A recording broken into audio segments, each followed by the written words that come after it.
கோவை மாவட்டம் மதுக்கரை அருகே வழுக்குப்பாறை அரசு பள்ளியில் ஆங்கில ஆசிரியராக பணியாற்றி வந்தவர் பத்மா. 56 வயதான பத்மா செவ்வாய்க்கிழமை காலை 11 மணியளவில் தனது ஸ்கூட்டியில் பள்ளிக்கூடத்திற்கு சென்றார். மாலையில் பள்ளிக்கூடம் முடிந்த பின்னரும் பத்மா வீடு திரும்பவில்லை. இதையடுத்து அவரது குடும்பத்தினர் விசாரித்த போது பத்மா பள்ளிக்கூடத்துக்கே வரவில்லை என்பது தெரிய வந்தது.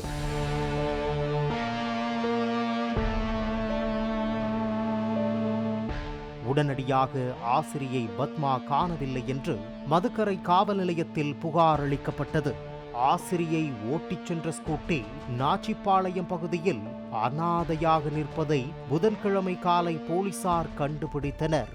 அந்த இருசக்கர வாகனத்தை ஆசிரியையின் வீட்டில் கொண்டு வந்து சேர்த்த போலீசார் ஆசிரியையை தேடி வருவதாக கூறிச் சென்றனர்.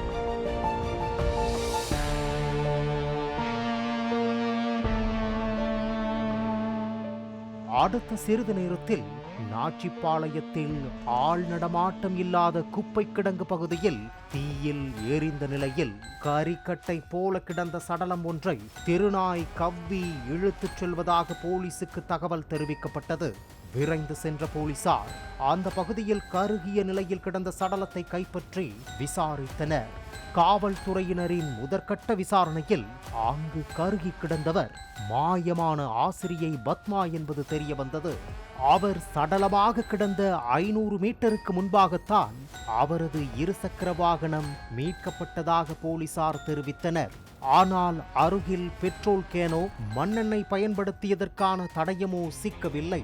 மது பாட்டில்களும் சந்தேகத்துக்கிடமான தடயங்களும் கிடைக்கவில்லை. இதனால் அந்த இடம் முழுவதையும் சீல் வைத்து தடயங்களை தேடி வருகின்றனர்.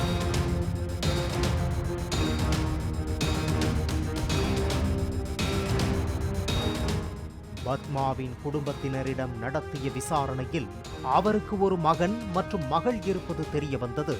பள்ளிக்கூடத்தில் விசாரித்த போது அவருக்கு எந்த ஒரு மன ரீதியான பிரச்சனையும் இல்லை என்றும் சக ஆசிரியர்கள் தெரிவித்துள்ளனர்.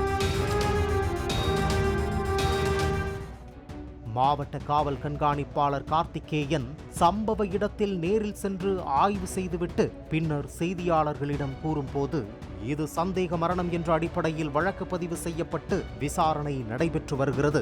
பத்மா செவ்வாய்க்கிழமை காணாமல் போனதாக அவரது குடும்பத்தினர் புகார் அளித்திருந்த நிலையில் தீயில் கருகிய நிலையில் சடலமாக மீட்கப்பட்டுள்ளார். அவருக்கு பல பிரச்சனைகள் இருந்ததாக கூறப்படுகிறது. ஆனால் விசாரணை முடிவில்தான் அவரது உயிரிழப்புக்கான உண்மை காரணம் தெரியவரும் என்று தெரிவித்தார். பத்மாவின் செல்போன் மற்றும் பிற மின்னணு சாதனங்களையும் போலீசார் ஆய்வு செய்தனர்.